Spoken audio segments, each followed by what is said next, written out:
자, 지금 화면을 보시면요. 이거는 국가직 기출이에요. 이제 우리가 이제 앞으로 경찰 영어 연도별 기출, 그리고 공무원 영어 연도별 기출을 풀면서 이렇게 20문제로 구성된 문제를 푸는 연습을 할 겁니다. 근데 사실 경찰 영어는 1번부터 10번 사이가 보통 암기 파트인 어휘, 생활영어, 문법이 잘 나와요. 하지만 공무원 같은 경우는 지금 보시면은 이렇게 뭐 2번, 이렇게 독해죠, 요거는. 그리고 이렇게 3번. 이런 식으로 1번부터 10번 사이에 공무원 같은 경우는 독해가 들어가 있어요.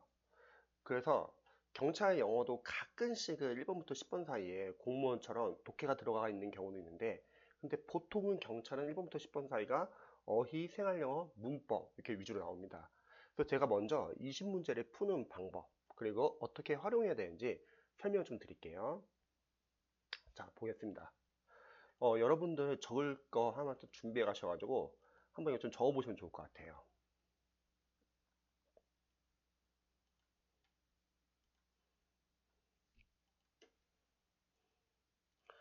20문제를 풀 때는요, 일단 암기 파트부터 먼저 푸셔야 합니다. 암기 파트라는 거는 뭐 어휘, 생활영어, 문법 이쪽 파트를 먼저 풀어주세요.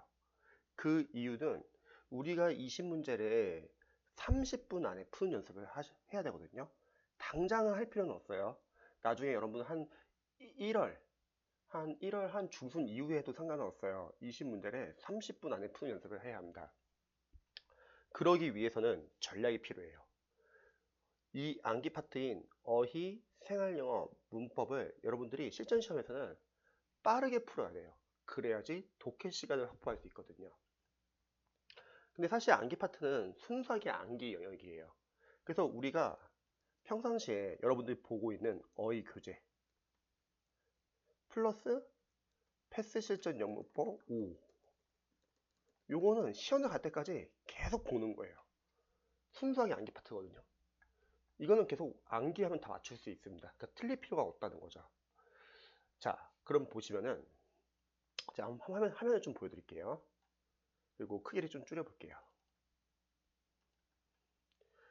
자, 그러면 여기 보시면은, 자, 1번 같은 경우는 이렇게 뭐 이렇게 수거나 뭐 생활영어, 이거는 암기 파트가 먼저 풀면 되겠죠. 자, 근데 2번은 풀지 마세요. 이건 독해니까. 아, 독해를 왜 풀지 않느냐면, 혹시 만약에 지금 2번과 3번 독해죠. 그건 둘 다 풀 필요가 없는데, 이거를 만약에 그냥 순서대로 풀잖아요. 자, 문제는 뭐냐면요. 2번과 3번이 혹시 만약에 어렵게 나온다고 가정해보죠. 그럼 여기서 멘탈이 흔들려요. 수험생분들은 실제 시험을 보기 때문에 심리적인 요소는 무시 못하거든요. 그러면 2번, 3번에서 갑자기 어려운 점이 나와가지고 당황하고, 그러면 4번, 5번, 6번부터 여기서 이제 집중을 못하고 실수를 할 수 있습니다. 그렇기 때문에 독해는 일단 넘어가세요. 이거는 암기 파트를 풀고 나서 다 풀고 나서 다시 풀면 돼요. 그 다음에 4번 같은 경우는 문법이죠. 문법은 암기 파트니까 이건 푸세요. 그리고 5번도 어이니까 풀고, 6번도 뭐 수거, 어이 푸시고, 7번은 독해니까 넘어가세요. 8번도 수거 푸시고요. 9번 독해 넘어가고, 다시 10번 문법 푸시고요. 문법은 여러분들이 이런 밑줄에 있는 포인트를 빠르게 보셔가지고 이게 문법 포인트별로 지금 맞는지 안 맞는지 이걸 빠르게 따지셔야 합니다. 그리고 실제로 이렇게 독해 지문안에 문법이 나오잖아요. 그러면 이거를 지금 여러분들이 다 읽을 필요는 없어요. 왜냐면 지금 우리가 독해 푸는 거 아니잖아요.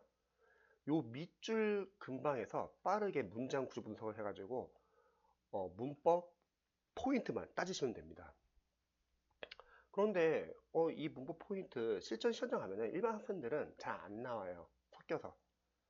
이 문법 포인트를 맞추기 위해서는 이론이 제대로 암기가 되어 있어야 되고 단원별 적용 연습이 되어야 합니다. 그게 잘 나온 게 패스 시전 연법 5에서 여러분들이 공부하고 있는 진도 배치 체크 111입니다. 그 부분을 여러분들이 풀고 출제 포인트를 적고 계속 암기를 해야 돼요. 근데 일반 수험생분들은 이론과 포인트 그리고 단원별 적용 연습이 잘 안 돼 있어요. 단원별 문제를 풀면은 단원별로 문제가 구성되어 있기 때문에 답이 다 뻔히 보이니까 안다고 착각하고 넘어가는 경우가 많아요. 그래서 랜덤 문제를 보통 많이 풀죠. 근데 랜덤 문제 뭐가 문제냐면 이론과 포인트 단원별 적용 연습이 충분히 되신 분들은 상관이 없는데 그렇지 않은 분들은 섞여요. 내용이요. 우리가 실제 시험장 갔을 때 문법은 보자마자 머릿속에서 이론과 포인트가 정리가 되어 있어서 바로 끄집어낼 줄 알아야 합니다. 그게 잘 구성된 게 패스 시전 연법 5에서 진도 배치 체크 112였습니다. 자, 그 다음에 11번 같은 경우도 독해니까 넘어가시고요. 자, 12번도 넘어가고 13번 독해 넘어가고 자, 14번 지금 어이죠. 그러면 요건 풀면 되고 그 다음에 15번도 어이니까 푸시고 16번, 17번, 18번, 19번 다 독해니까 넘어가고 마지막으로 20번 문법이니까 작문이죠. 이것도 푸시기 바랍니다. 자, 그럼 보시면은 이렇게 어휘 생활영어 문법 한 10문제 정도 돼요, 보통. 요거를 풀고 나서 그 다음에 독해를 들어가면 됩니다. 독해를 들어갈 때는 이거는 그냥 순서대로 쭉 푸세요. 자, 그래서 푸는 순서는 여러분들이 일단 암기 파트부터 먼저 풀고 잠시만요. 이거 크기 좀 줄여볼게요.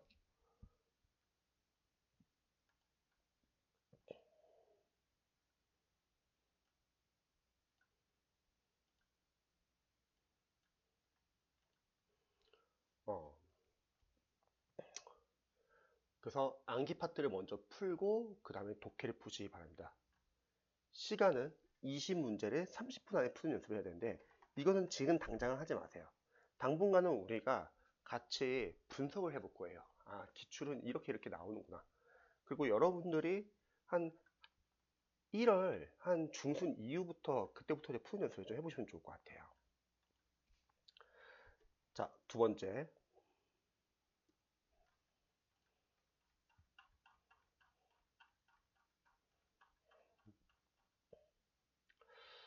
이런 생활영어, 어휘 같은 경우는요. 사실 요 보기양을 아냐 모르냐의 싸움입니다. 그래서 여러분들이 풀고 나서 이제 어휘나 뭐 생활영어는 보기양에 나온 단어나 생활영어까지 또는 수거 이런 거를 다 독해용 어휘 노트라는 곳에 정리를 해주세요. 물론 저도 여러분들에게 서브 노트를 드릴 거예요. 그리고 거기 다 있을 거예요. 그거는 계속 눈으로만 봐주세요. 서브 노트는 여러분들이 저랑 같이 공부하고 나서 자투리 시간에 눈으로 보시고요. 대신에 이렇게 보기양에 나온 표현도 있잖아요. 이런 거는 계속 나와요, 보통. 그렇기 때문에 독해용 어휘 노트에 정리하셔가지고 여기서 계속 자주 보시면 좋을 것 같아요. 잠시 독해용 어휘 노트에 대해서 좀 설명을 드릴게요. 독해용 어휘 노트는 여러분들이 뭐 자이스토리 독해도 마찬가지고 또는 뭐 경찰 영어 연도별 기출이나 공무원 영어 연도별 기출 푸시면서 어휘나 뭐 생활 영어 독해에서 모르는 단어들을 다 정리하는 거예요.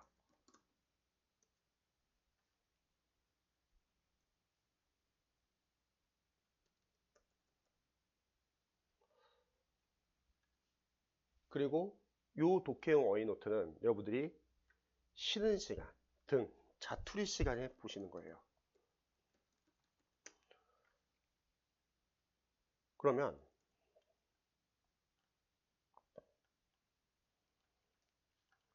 지금 여러분들이 보고 있는 어휘 교재 있잖아요. 그 교재는 하루에 1시간은 계속 꾸준하게 봐주세요. 대신에 이 독해용 어휘 노트는 여러분들이 자투시에 보는 거죠. 그럼 한번 생각해보자. 두 개가 많이 겹치지 않을까요? 시중에 있는 결국 어휘 교재가 여기에 이렇게 나왔던 결국 답이 되는 어휘 또는 복이형과 복이형이 있던 어휘 생활 영어를 거기다 모아놓은 거니까요. 그러면 복습 효과가 있을 거예요. 근데 여기서 유의할 점이 있어요. 이 독해형 어휘 노트는 여러분들이 암기하는 건 아니에요. 암기할 시간은 없고요. 여러분들이 요 어휘 교재를 집중적으로 암기해 주시고요. 독해형 어휘 노트는 자투리 시간에 보자. 그리고 반대로 요 어휘 교재는 없는데 독해용 어휘 노트에는 있는 단어도 있을 거예요. 그런 단어들은 이 어휘 교재에서 빠진 부분을 보완할 수 있다는 거죠. 그래서 풀고 나서 보기양에 나온 이런 어휘 생활 영어는 반드시 정리하시기 바랍니다. 자, 2번과 3번은 일단 풀 때는 넘어가시고요. 다음에 자, 4번 한번 볼게요, 여러분. 4번은 지금 문법 문제잖아요. 문법 문제는 여러분들이 요 1번, 2번, 3번, 4번을 보자마자 머릿속에서 관련 포인트가 정리가 되어 있어가지고 그걸 바로 끄집어내야 합니다. 근데 일반 수험생들은 실제 시험에서는 이게 잘 안 돼요. 공부를 열심히 안 해서 안 되는 게 아니라 사실은 이게 되기 위해서는 이론과 포인트, 단원별 적용 연습이 돼야 된다는 거죠. 그래서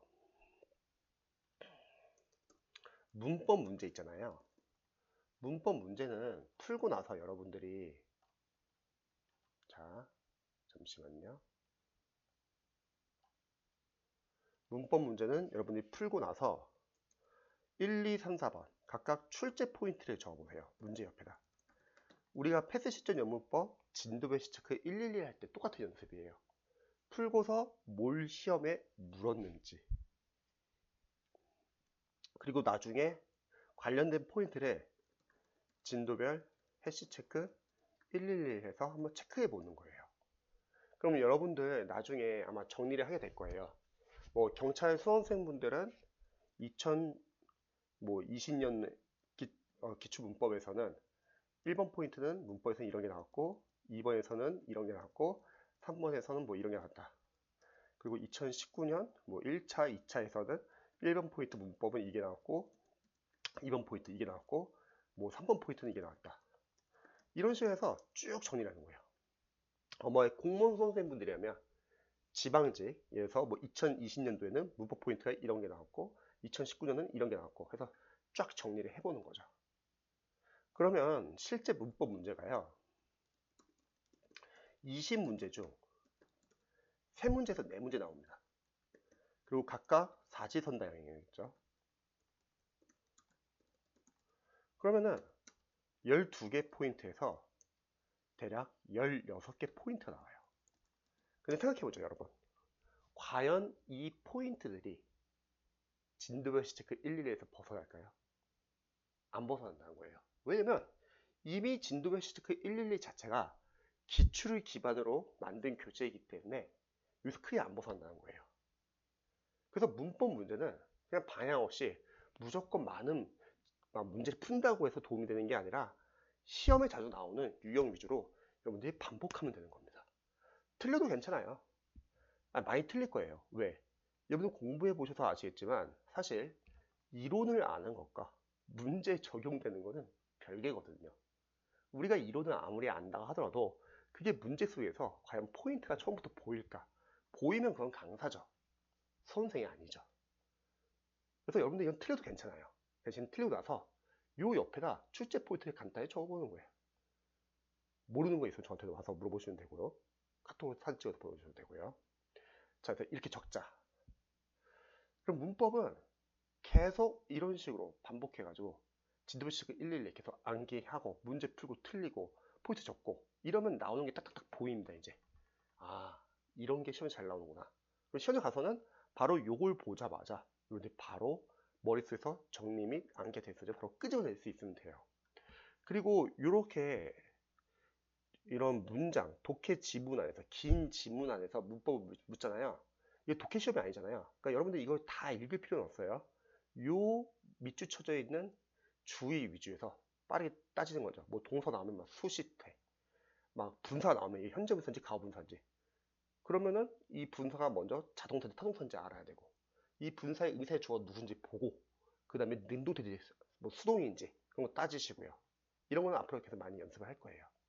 그래서 여러분들이 진도별 수식어 111 할 때도 인강 듣잖아요. 그리고 옆에다 출제 포인트 적잖아요. 그러면 여러분들이 직접 한번 적어보세요. 적어보면은 이런 걸 시험에 묻는구나를 알 수 있다는 거죠. 자, 5번 같은 경우는 제 어휘 문제죠. 자, 이런 문제 같은 경우는요.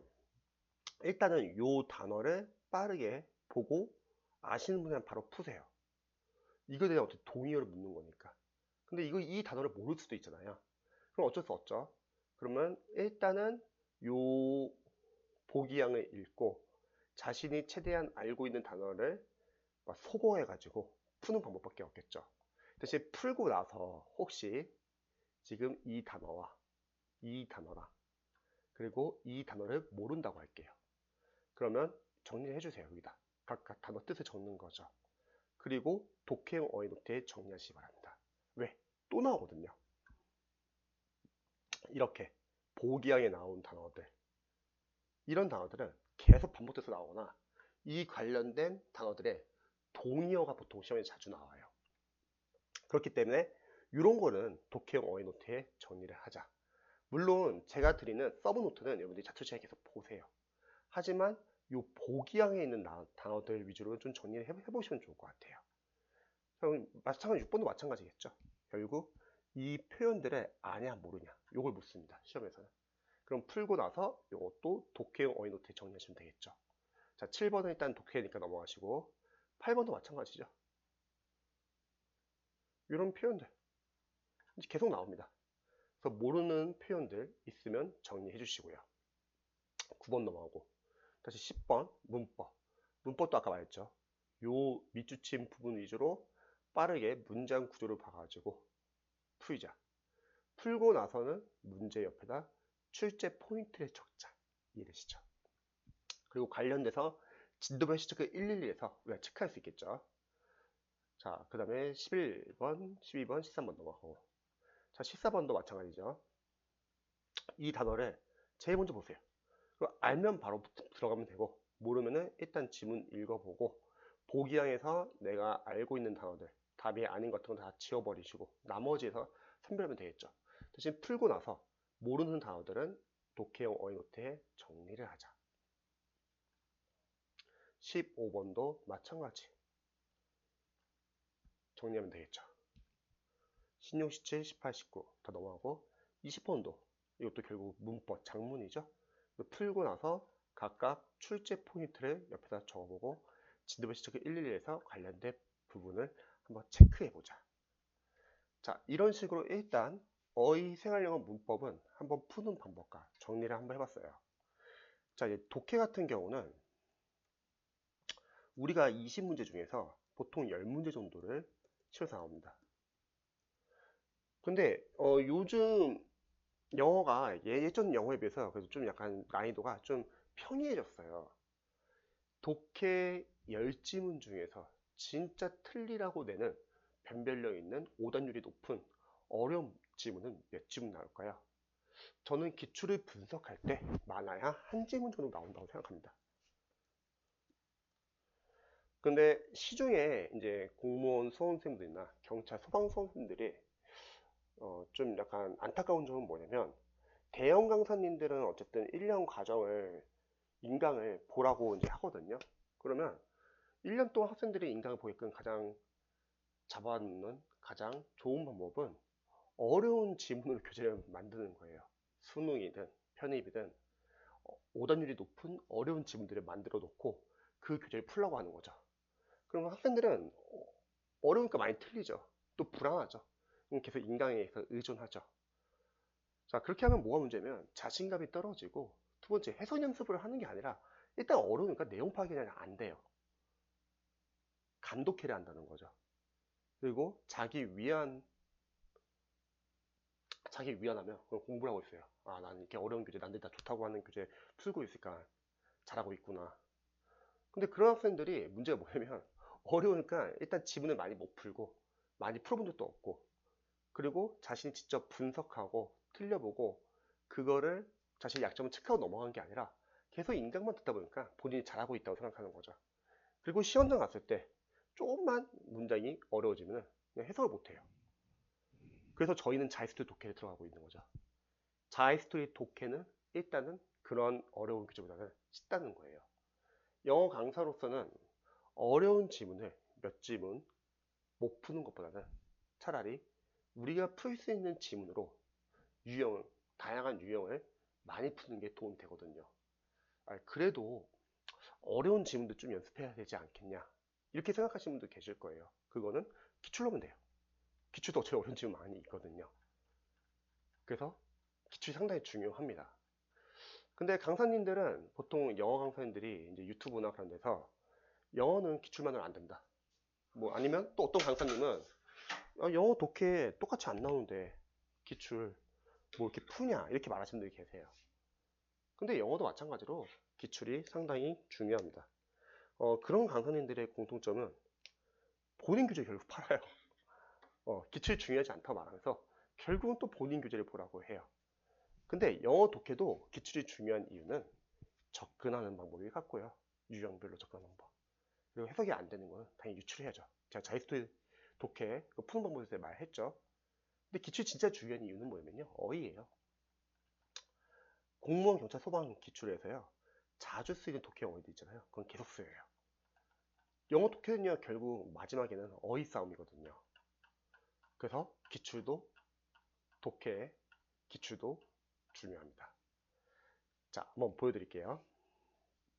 우선 영어 공무원, 경찰 영어 독해랑 수능과 차이를 좀 보여드릴게요. 수능 같은 경우는 일단은 다지문이죠. 문제가 많죠. 그리고 장지문도 있습니다. 그리고 추상적인 지문도 많아요. 또 매력적인 보기양도 있어가지고 헷갈려요. 그러니까 수능에 나오는 독해 지문들은 우리가 다지문, 문제도 많고 장지문이고 추상적인 지문도 있고 매력적인 보기양도 있어서 시간이 부족해요. 얘는. 그래서 리딩 스킬이 중요해집니다. 이런 시험은. 다 읽을 시간이 없어요. 문제가 워낙 많으니까. 근데 공무원, 경찰, 소방은 달라요. 우리는 10지문이에요. 지금 보시는 것처럼요. 독해 지문이 이렇게 길지가 않아요. 중지문 또는 단지문입니다.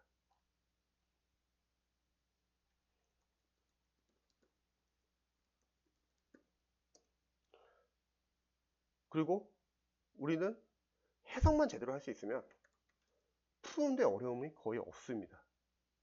그래서 우리는 전부 다 지문을 읽어야 돼요.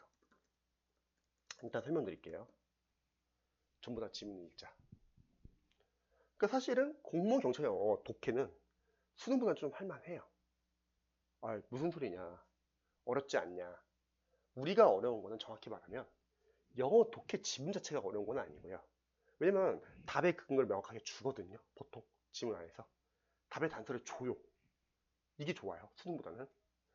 자, 그런데 우리가 어려운 이유는 5과목을 빠르게 풀어야 되니까 시간이 부족하니까 어려운 거지 지문 자체는 어렵지가 않아요.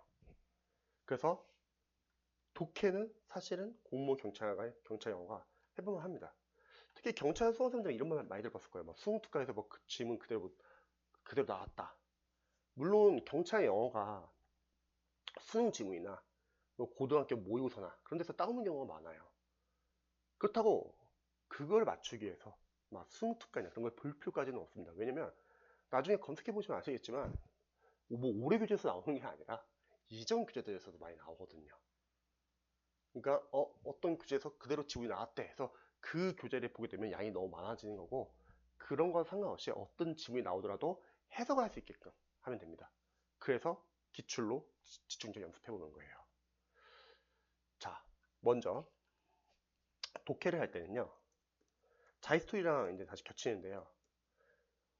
일단은 실전 시험에서는 우리가 속독을 해야 돼요. 이렇게 20문제 푸는 연습을 할 때는요. 근데 지금 여러분들은 아직 하지 마세요. 한 1월 중순 전까지는 일단 그냥 천천히 푸는 거예요. 왜냐면 지금 속독하게 되면 내용 파트 다 놓쳐요. 속독은 좀 나중에. 하지만 실전에서는 속독이 필요합니다. 속독을 하고 내용 파악을 해야죠. 그래서 내용 파악을 하기 위해서는 글을 읽으면서 중심 내용, 키워드, 주제문이 나온다. 표시를 하는 거죠. 그 표시를 하고서 계속 의식을 해야 합니다. 그리고 중요한 내용은 영어의 특징상 계속 바꿔 써줘요. 반복해주고 재진술이라고 하거든요. 그래서 재진술 요거 유의해 주시고요. 자, 그럼 한번 보겠습니다. 2번 한번 볼까요, 여러분? 지금 여기 보이시죠? 이거 지금 빈칸 완성이죠. 이렇게 빈칸이 밑에 나올 때도 있고요. 빈칸이 위에서 나올 때도 있고요. 빈칸이 중간에서 나올 때도 있죠. 자, 우선 빈칸 완성. 출제자들은 빈칸을 왜 뚫는 걸까요? 빈칸 같은 경우는 잠시만요.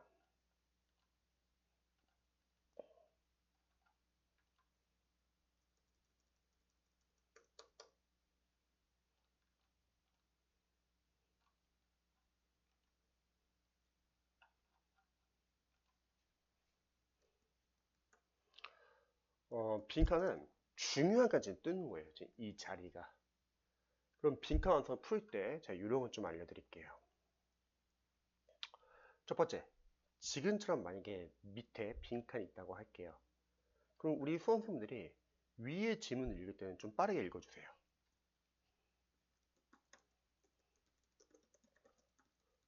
대신에 중심 내용이나 키워드, 주제문이 나오면 일단 표시는 해주세요. 그리고 이 빈칸을 풀 때 분명히 이 빈칸에 대한 단서가 어딘가에는 있을 거예요. 근데 그게 보통은 우리 공무원, 경찰은 이 빈칸의 단서가요. 주로 이렇게 위에 있거나 또는 빈칸의 단서가 자 잠시만요. 이게 지금 색깔을 혹시 바꿀 수 있나? 색깔은 없구나. 이렇게 밑에서 주는 경우가 많습니다. 무조건 여기서 나오냐? 그건 아니에요. 그런데 많이 이 부분에서 나옵니다.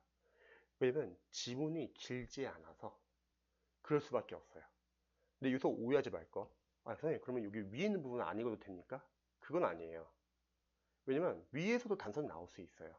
대신에 이 윗부분을 읽을 때는 좀 빠르게 읽을 때 중심 내용, 키워드, 주제문 이런 게 있으면 표시를 하시고요.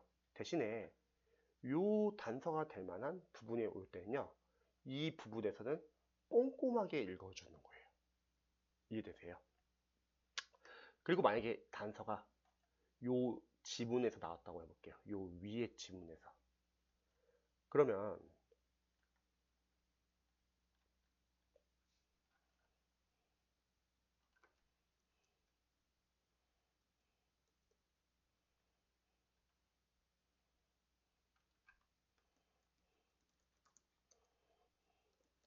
단서가 되는 지문. 저 지문 안에는 논리 정보 장치가 있을 거예요. 그 논리 정보 장치를 바탕으로 요 단서가 되는 지문과 요 빈칸의 관계를 따지시는 거예요. 둘의 관계는 순접의 관계일 수도 있고 반대인 역접의 관계일 수도 있고 같은 내용을 바꿔 써주는 재진술의 관계일 수도 있고요. 또는 원인과 결과. 뭐 이런 관계가 될 수도 있습니다. 만약에 요 위에서 논리정보장치라는 게 나온다고 해볼게요. 논리정보장치라는 거는 순접인지 역접인지 재진술인지 원인과 결과인지 이런 걸 알 수 있게 해주는 장치죠. 예를 들어서 뭐 나돈니 A 버들수 B가 장치가 된다고 할게요. 이 해석을 해보면은 A뿐만 아니라 B도. 그럼 여러분 생각해보세요. A와 B의 관계는 순접의 관계죠. A뿐만 아니라 B도. 그리고 나데이 법비. A가 아니라 B다. 이거는 역접의 관계고요. 재진술이라고 하면은 아마 같은 내용을 바꿔 써주겠죠. 단어를 바꿔가지고. 뭐 워딩과 결과가 될 수도 있는 거고요. 이런 걸 찾는 겁니다. 자, 두 번째. 만약에 빈칸이 위에 나왔다고 할게요. 그러면은 보통 아래에 있는 문장에 대한 중심 내용 또는 주제 제목이 될 수도 있겠죠. 또는 때때로는 빈칸이 중간에도 나올 수도 있을 거예요. 그럼 똑같습니다. 이 빈칸에 대한 단서가 위에나 또는 아래에 나올 수도 있다. 그렇다고 위에 있는 요거 안 있는 게 아니다. 빠르게 읽으면서 여기서도 주제 또는 중심 내용, 키워드 이런 건 표시를 하자. 실제로 여기서도 키워드 나올 수 있거든요. 답의 단서 나올 수 있거든요. 대신 좀 빠르게 읽자는 거죠. 대신에 요 빈칸의 앞뒤 문장 좀 자세히 보자. 요게 빈칸 완성입니다. 자, 그 다음에 3번 문제는 제목입니다. 3번의 제목. 그리고 12번의 주제.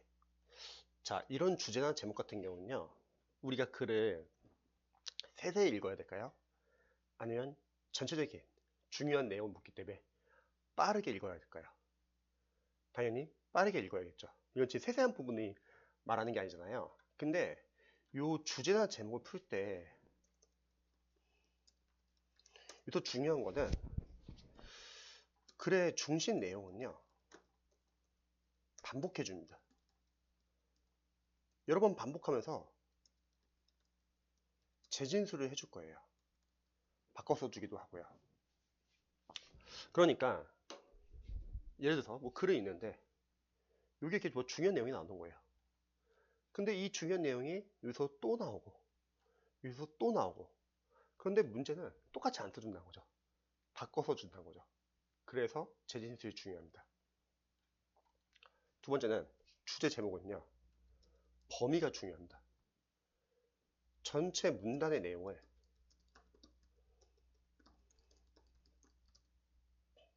다 포함해야 합니다. 자, 예를 들어서 우리가 글을 빠르게 읽는 거예요. 중심 내용이나 키워드, 주제문이 나오면 표시를 해주겠죠.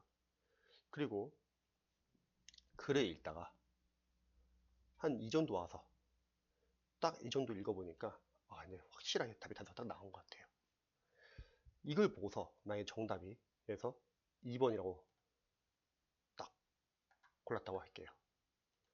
그럼 물어볼게요, 여러분. 지문 안에서 글을 읽다가 확실하게 제목의 단서가 보이는 것 같아요. 그래서 이걸 보고서 2번을 딱 정하는 거예요. 그러면 나머지 문장은 과연 우리가 읽어야 될까요, 말아야 될까요? 답이 거의 확실해 보여요. 저는 읽어야 된다고 생각을 해요. 왜냐면 만약에 밑에서 단서 바뀔 수도 있는 거잖아요. 또는 내용이 바뀔 수도 있는 거잖아요. 그래서 일단은 우리가 지문을 끝까지 다 읽긴 해야 돼요. 독해 지문은요. 다 읽으세요. 대신에 만약에 확실하잖아요. 그럼 빠르게 읽으세요. 빠르게 읽고 대신에 반대 연결어 같은 것만 잘 체크하세요. 뭐 갑자기 however가 나온다거나 but이 나온다거나 그럼 내용 바뀌는 거니까. 그래서 우리는 기본적으로 독해 지문은 다 읽으셔야 합니다. 그리고 정답이 예를 들어서 2번이 맞다고 할게요. 그러면 나머지 1번, 3번, 4번은 어떻게 하면 매력적인 오답을 만들까요? 우리가 헷갈리게끔 매력적인 오답을 만드는 방법은 아주 간단합니다. 진짜 1번, 3번, 4번의 내용이 지문에 있는 거예요. 자, 이게 어떤 오답을 유도하는 거냐면요. 일치 문제로 우리가 오해하기 쉽습니다. 주제 제목은요. 맞는 내용을 고르는 게 아니에요. 다시 말하지만 범위가 중요합니다. 전체 문단의 내용은 다 포함해야 돼요. 예를 들어서 문단이 크게 두 개가 있다고 할게요. 각각의 문단 안에는요, 소주제가 있습니다. 그런데 만약에 이 문단에 하나의 소주제가 있어요. 그거를 매력적인 보기양으로 넣는 거예요. 그러면 학생들이 딱 그 부분만 보서 이게 정답이다. 그게 아니라는 거죠. 주제 제목은요, 요 전체 문단의 내용을 다 포함해야 합니다. 따라서 범위가 상당히 중요합니다.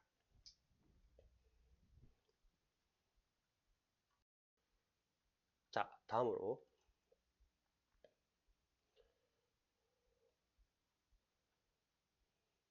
7번 들어가 볼게요.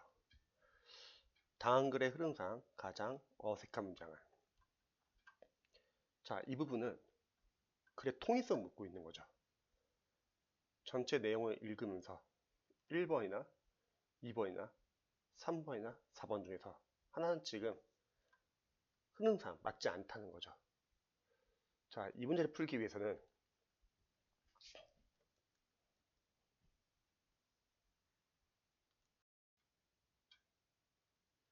자, 그러면 흐름상 가장 어색한 문장을 지금 고르는 거기 때문에 일단 1번 앞에 이 부분 있잖아요. 이 부분은 우리 수험생들이 빠르게 읽으면서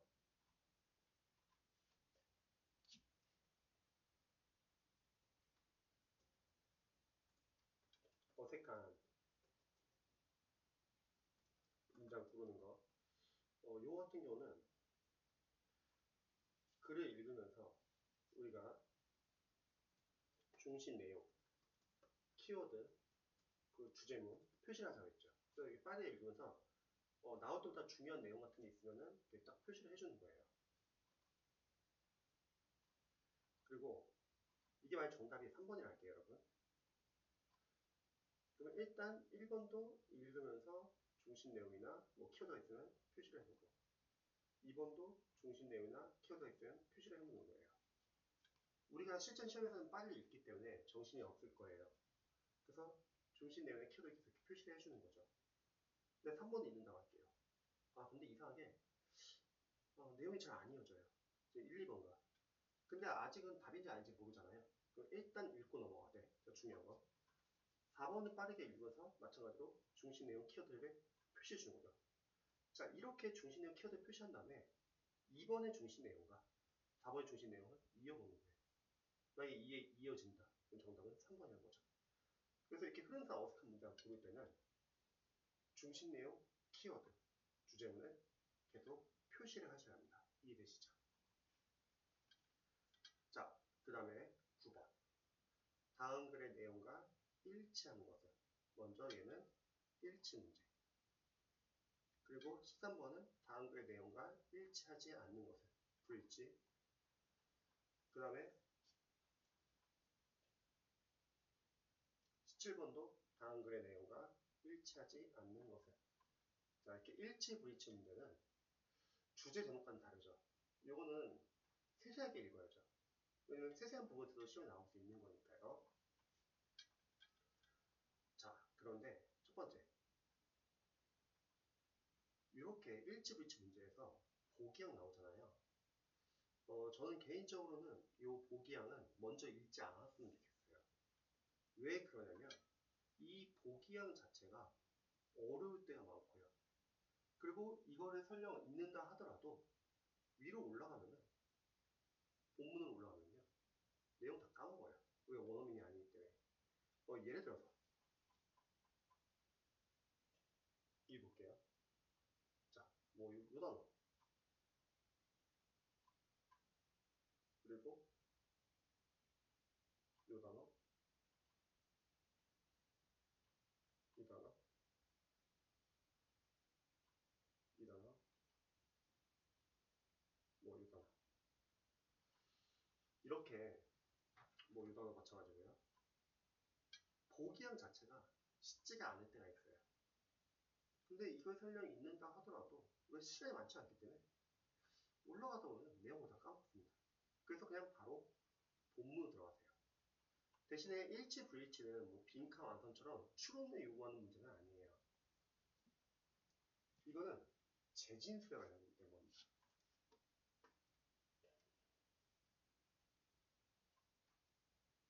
9번. 일치, 불일치. 보기양 먼저 일치한 Y자. 바로 지문으로 들어가세요. 그리고 요거는 재진수에 관련된 문제입니다. 자, 예를 들어서 다음 글의 내용과 일치하는 것은 뭐 정답이 2번이라 할게요. 이게 정답이라 할게요, 여러분. 그럼 상식적으로 이 지문이 과연 이 본문에 그대로 들어가 있을까요? 아니면 바뀌어 써서 있을까요? 바뀌어서 써 있죠. 그러니까 이 지문에 재진술이 여기 어딘가 있다는 거예요. 이런 재진술 찾는 문제라는 거죠. 그럼 거꾸로 1번, 3번, 4번은 매력적인 오더 만들면 어떻게 매력적인 오더를 만들까요? 간단합니다. 이 지문에 있는 단어가 진짜 이 지문 안에 있는 거예요. 헷갈리게 하는 거죠.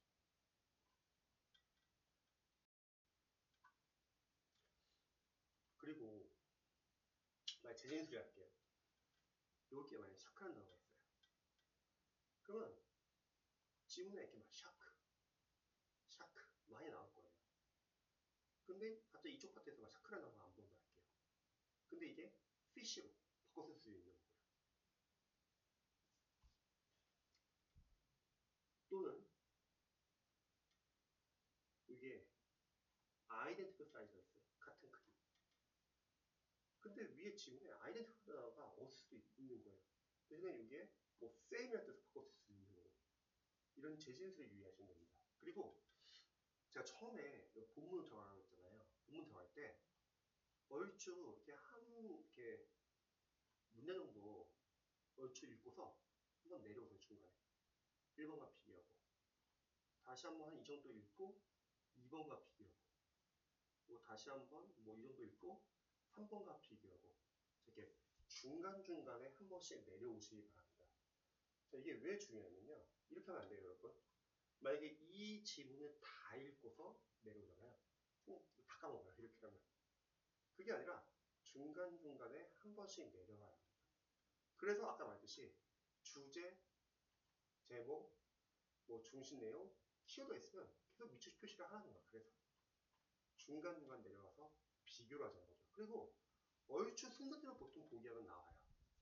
뭐 그게 벗어나서 나온다 하더라도 지문이 길지 않기 때문에 충분히 여러분 찾을 수 있습니다. 그래서 이거는 재진술 찾는 문제예요. 결국은요. 내려오면서 볼 줄 알아야 된다. C3번은 좀 달라요. 다음 글의 내용과 일치하지 않는 것은 차라리 불일치는 괜찮죠. 왜? 세 개는 맞다는 거잖아요. 하나가 틀리고. 자, 근데 C3번이 왜 다르냐면 가끔씩 보기양이 한글일 때가 있어요. 이땐 당연히 한글부터 먼저 읽어주세요. 보기양부터.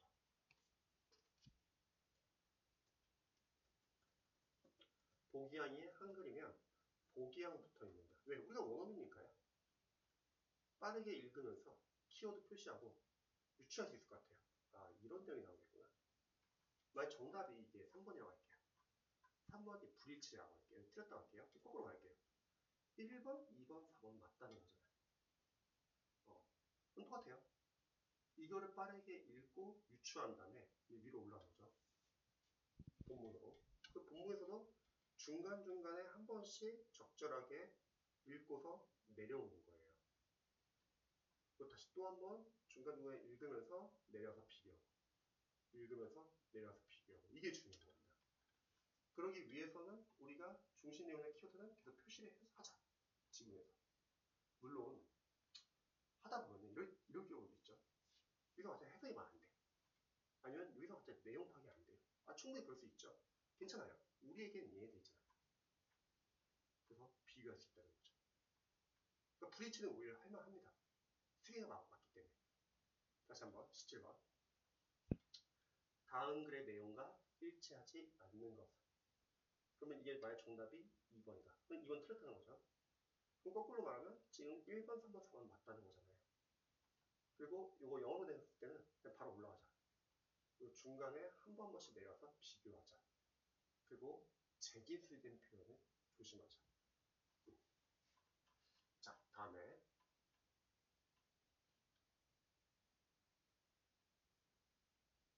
11번 이거 해볼게요. 밑줄친 부분 중 그래프는 가장 어색한 것. 이 문제는 글을 읽으면서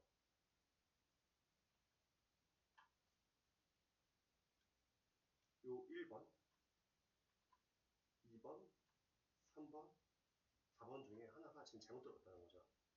그러니까 앞에서 했던 빈칸 완성처럼 이건 뭐 추론 문제도 아니고, 그리고 주제 제목처럼 어떤 범위를 묻는 것도 아니고, 일치불치처럼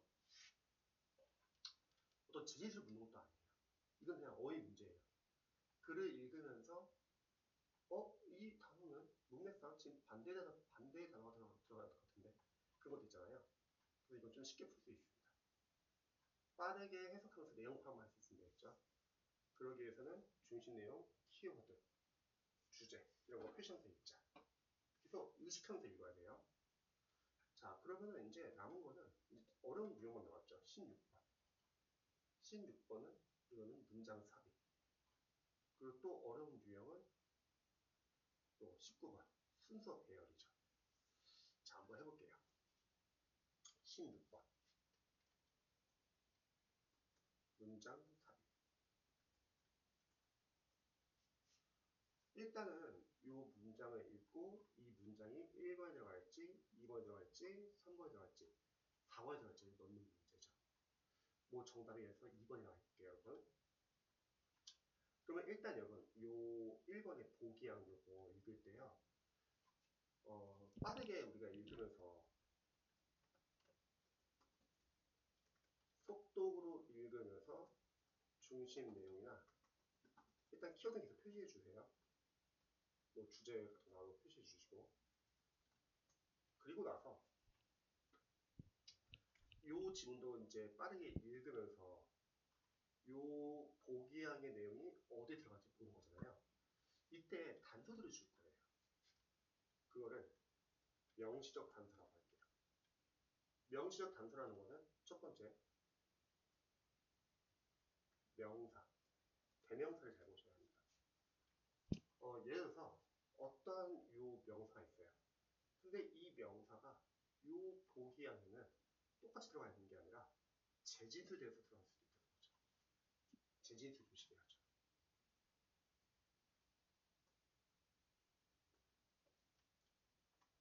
두 번째는 여기 대명사가 있어요. 근데 이 대명사가 여기에 있는 어떤 복수 명사를 대신 받아줄 수도 있다는 거죠. 그 다음에 지시사도 잘 보세요. 이런 거 있잖아. this, that, such 이런 것들. 이런 지시사는 앞에 있는 내용을 대신 나와줄 수 있습니다. 이런 걸 이용해가지고 글의 내용 파악해가지고 넣는 거죠. 분명히 단서를 줍니다. 그리고 그 단서를 이용하시기 바랍니다. 자, 19번. 19번 순서 배열도 어렵죠.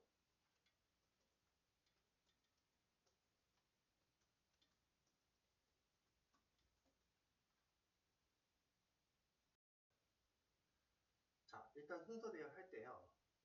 먼저 요 보기양 있잖아요. 요 보기양은 단어 하나 세세히 잘 보셔야 합니다. 보기양은 단어 하나하나 세세히 본다. 그 이유가 뭐냐면요. 만약에 이걸 빠르게 읽으면서 그 다음에 내려간다 할게요. 근데 A랑 이어질지 B랑 이어질지 C랑 이어질지는 모르잖아요. 그럼 일단 우리는 이건 순서대로 읽어야 돼. 어쩔 수 없어요. 뭐 강사님들은 뭐 이런 리딩 스킬을 이용해서 이것부터 봐야 된다고 이렇게 말을 하겠지만 그거는 강사님들이 미리 풀어봤으니까 가능한 거고 우리 수능은 5科目들고 있기 때문에 그렇게 리딩 스킬이 쉽게 적용되지는 않아요. 풀어보지 않은 상태에서 하는 거니까요. 이거는. 그래서 일단은 우리는 순서대로 읽어야 돼요. 대신에 풀 수는 있습니다. 자, ABC 순서대로 읽으면서요. 첫 문장을 신경 써서 잘 보세요.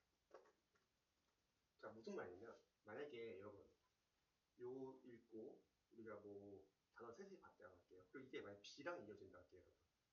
그러면 요 보기양과 B는요. 같은 단어나 또는 비슷한 단어가 하나 정도 있지 않을까요? 그래서 이 단어를 세세히 봐야 돼요. 그래서 첫 문장을 좀 잘 봐야 된다는 거예요. 혹시 요 보기함과 같은 단어 또는 비슷한 단어가 있지 않을까요? 그리고 앞에서 말했던 명시적 단서들도 잘 이용해야 합니다. 명사. 자, 예를 들어서 A에 어떤 명사가 있는데 C에도 그 명사가 또 있는 거예요. 그럼 둘은 이어지지 않을까요? 또는 A에 명사가 있어요. 근데 B에 그 명사 더 명사가 있어요. 그럼 둘 다 이어지지 않을까요? 이렇게. 같은 명사. 또는 뭐 재진수 된 것도 있을 수도 있죠. 재진수도 잠깐 조심하셔야 돼요.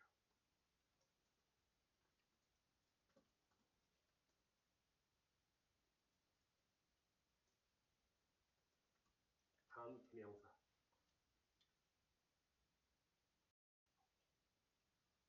어떤 대명사가 있는데 그 대명사가 다른 문장에서 다른 명사 대신 말해줄 수도 있는 거죠. 그 다음에 지시사.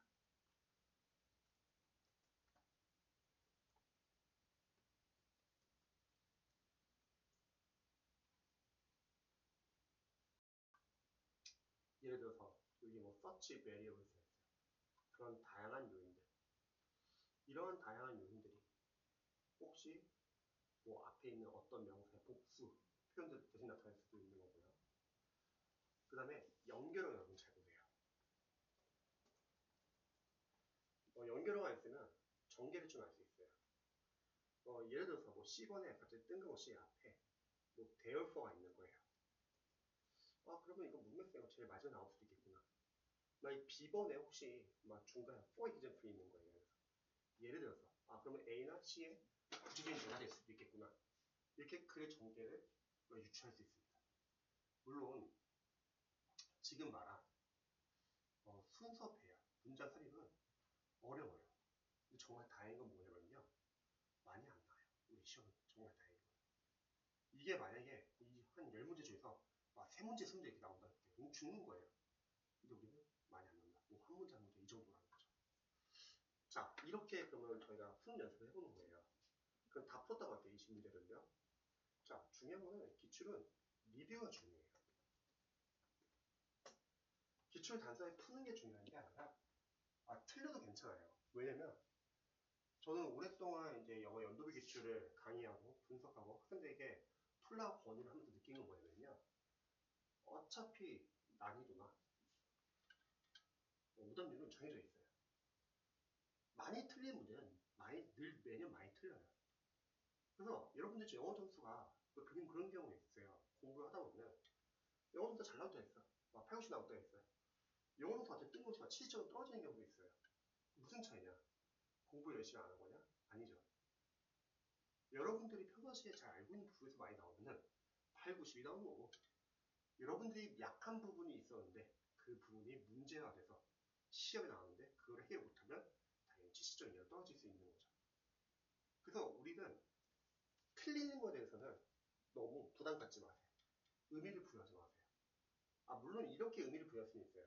이거 맞출 수 있는데 틀렸다. 그런 건 반성해야죠. 실수를 줄여야죠. 근데 풀다 보면 이런 것도 있었네. 이게 이렇게 문제에서 적용되는구나. 자, 이런 것들은 틀리세요. 쿨해지세요. 이게 이제 합격생 마인드예요. 자, 기출 리뷰 하는 방법 좀 알려드릴게요. 여러분들이 20문제 풀고 나서 근데 지금은 일단 여러분 푸지는 마세요. 지금은 뭐 여러분들 빨리 풀 필요 없고요. 한 1월 중순까지는 이런 게 기출이구나 하면서 제가 제공했던 경찰 영어 연도비 기출 인강 계속 보시면서 계속 필기하면서 분석만 하세요. 자, 첫 번째 어휘랑 생활영어 있잖아요. 아까 말했죠. 이거는 보기항에 있는 어휘 생활영어까지 다 해서 모르는 단어들은 독해용 어휘 노트에 정리를 하세요. 그리고 요거는 자투리 시간에 보자. 쉬는 시간, 점심시간, 저녁시간, 집에 갈 때 버스 안이나 전차에서 잠자기 전에. 또 시간이 부족하다? 그 상업 공부할 적을 보는 거예요. 두 번째, 문법. 문법은 풀고 나서 반드시 출제 포인트에다 적용을 해주세요. 나중에 경찰 수험 상분들은 경찰 영어 기출 문법 아마 저랑 특강에서도 아마 할 것 같아요. 경찰 영어 기출 문법을 연도별로 쫙 정리하는 거예요. 2020년도에서는 문법이 이런 게 나왔다. 정리하고 2019년도 문법에서는 이런 게 나왔고 2018년도 문법에서는 이런 게 나왔다. 나중에 A4용지 쫙 정리한 거예요.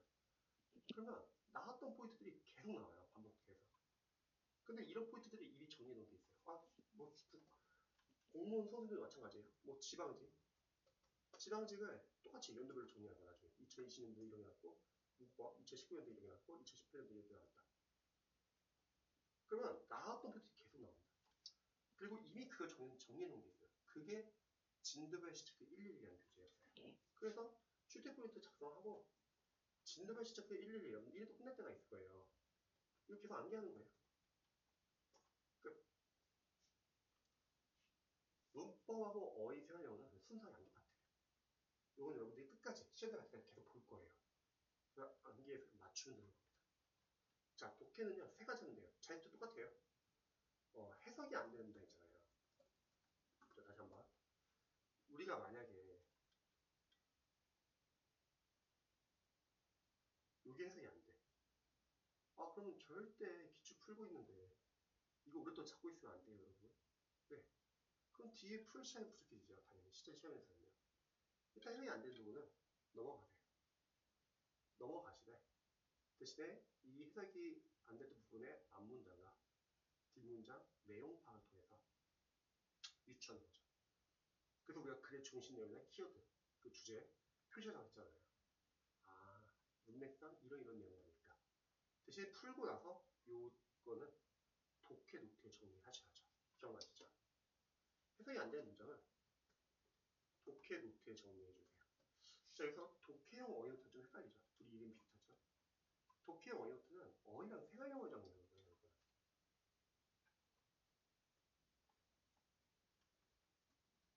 독해 노트는 해석이 안 되는 문장을 정리하는 거예요. 그리고 여기서 철저하게 문장 구조 분석을 따지자. 자, 유리했죠? 기출을 풀 때는, 기출 영어 독해를 풀 때는 문장 구조 분석 따지면서 하지 마세요. 자유투도 마찬가지였죠. 그럼 못 풀어요. 그게 아니라 일단 기출을 풀 때는 최대한 내용 파악 위주. 하지만 풀고 나서 해석이 안 되는 문장은 독해 노트에 정리해가지고 여기서 철저히 문장 구조 분석을 하자. 이걸 해야 하는 이유는 뭐냐면 수험생들이 보통 시험에 갔을 때 해석이 안 되는데 딱 나오잖아요. 그러면 당황하게 돼요. 어떤 학생들 가서 머리가 하얘지고요. 그게 이전에 자신이 약한 문장 구조가 있었는데 그걸 못 보고 넘어간 거야. 근데 그게 시험층에서 비슷하게 나온 거예요. 못 읽는 거죠. 그러니까 당한 거죠. 그걸 이제 예방하는 거예요. 그래서 여기서 자신이 약한 문장 구조를 철저하게 분석하자. 자, 풀고 나서 답의 근거. 오답은 왜 오답인지 오답 분석을 하는 거예요. 만약에 정답이 이거냐. 그러면 우리 시험 참 좋은 게 뭐냐면요. 답의 근거는 분명히 이 안에 있습니다. 이게 상당히 좋다는 거예요. 우리는. 수능이나 회계 같은 경우는 이 답의 근거를 명확하게 안 줄 때도 있어요.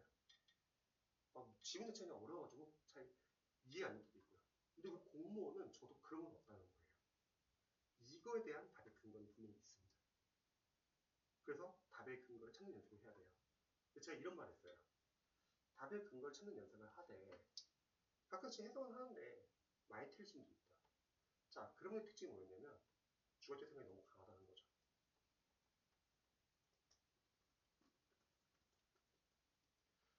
주관적인 생각이 너무 강하면 문제가 뭐였냐면 본인 생각이 다 답으로 보여요. 그때부터는.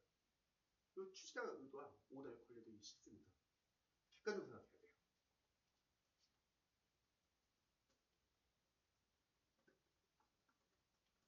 객관적으로 생각하기 위해서는 자신이 가지고 있는 상식, 선입견, 편견을 다 제외해야 돼요. 그리고 지문 안에서만 답의 근거를 찾아야 한다.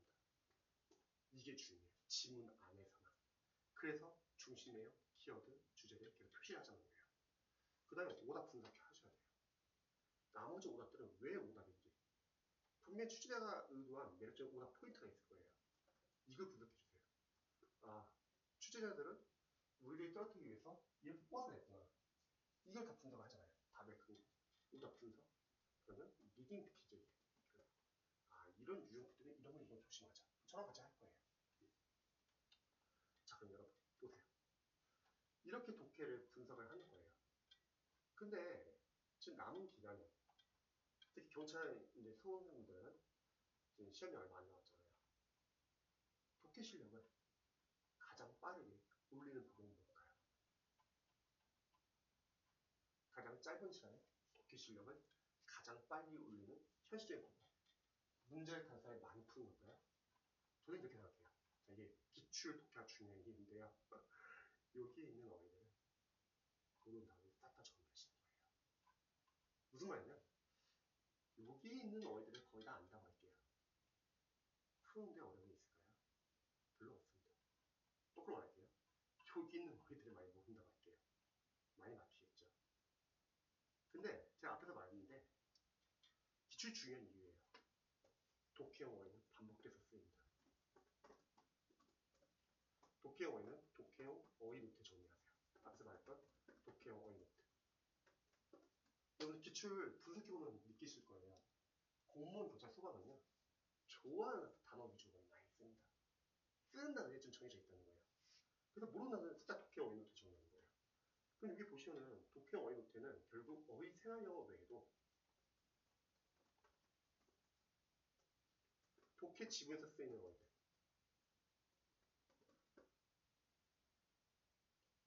이런 어휘들을 정리를 하는 거예요.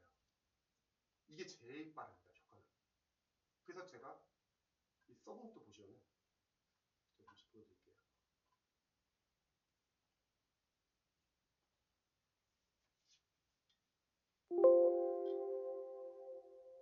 시험에 나왔던 이 단어 위주, 동의어 위주로 모아주고 어가 같이 설명해 줄 거예요. 강제로 그냥 반복을 해줄 거예요. 이걸 여러분들이 외우려고 할 필요는 없어요. 왜냐면 수업 시간에 수십 번 설명해 줄 겁니다. 계속 반복하면서. 그래서 여러분들이 자투리 시간에, 쉬는 시간에 저 독해형 어휘 노트를 좀 보시면 좋을 것 같아요. 여기 있는 단어들 다 정리할 필요 없어요. 이미 제가 써놓은 다 정리를 해놨으니까. 하지만 여러분들이 따로 노트 정리할 것은 이런 건 해주시면 좋을 것 같아요. 이런 거. 실제 어휘나 생활에서 물었던 이런 표현들, 단어들, 이런 거는 정리를 하시고 나머지는 제가 드린 서브노트 위주로 보시면서 자주 보세요. 눈으로. 이게 가장 현실적으로 가장 빠릅니다. 독해 실력 올리는 방법. 왜냐면 어휘가 안 잡혀 있으면 당연히 해석이 잘 안 되는 거고 어휘가 좀 잡혀 있으면 어휘가 깡패잖아요. 그래서 좀 더 수월해지겠죠. 이렇게. 자, 정리해 볼게요. 우리가 먼저 경찰 영어 연도를 기출을 풀 거예요. 그래도 공무원 수험생들은 우리 경찰 아닌데 왜 경찰 푸냐? 공무원도 좀 더 쉬워요. 왜 공무원 기출 지진 들어가잖아요. 많이 어렵습니다. 물론 경찰 영어도 2018년도 이후부터 어려워져요. 근데 그 전께 좀 쉬워요.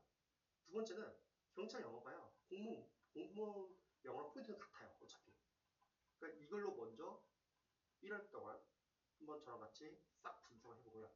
그 다음에 2월 달에 이제 공무원 영어 연도 기출 들어가면 되는 거예요. 마찬가지예요. 여기도 어려운 독해 문제가 많아요. 어려운 독해 문제는 그냥 기출로도 충분합니다. 잊지 말아야 할 것은 영어는요. 줄여나가는 공부를 해야 돼요. 이런 이 교재 유명하다고 해서 어려운 교재 막 계속 풀잖아요. 자신감만 떨어집니다. 그리고 실제 시험에서 영어가 어려운 문제가 많이 안 나와요. 요즘에는요. 그래서 기출은 단순히 푸는 게 아니라 분석하는 게 중요하다. 그리고 여러분들 약속할 게 있어요. 점수 안 나온다고 의미 부여하지 마시고요. 힘들어하지 마세요. 그냥 차라리 다행이라 생각하세요. 왜? 지금 미리 틀리고 그걸 분석해서 내 자신의 실력을 만드는 거야. 그리고 시험에 가서 그걸 맞추는 거죠. 이게 중요해요. 기출을 많이 틀릴 거예요. 저도 오랫동안 기출 강의를 해오고 기출을 분석하면서 느낀 건 뭐냐면 어려운 문제는 틀릴 수밖에 없어요. 차라리 그냥 빨리 쿨하게 틀리고 내 실력으로 만드세요, 여러분. 그래서 다른 것과 마찬가지로 영어도 기출이 중요합니다. 이해되시죠?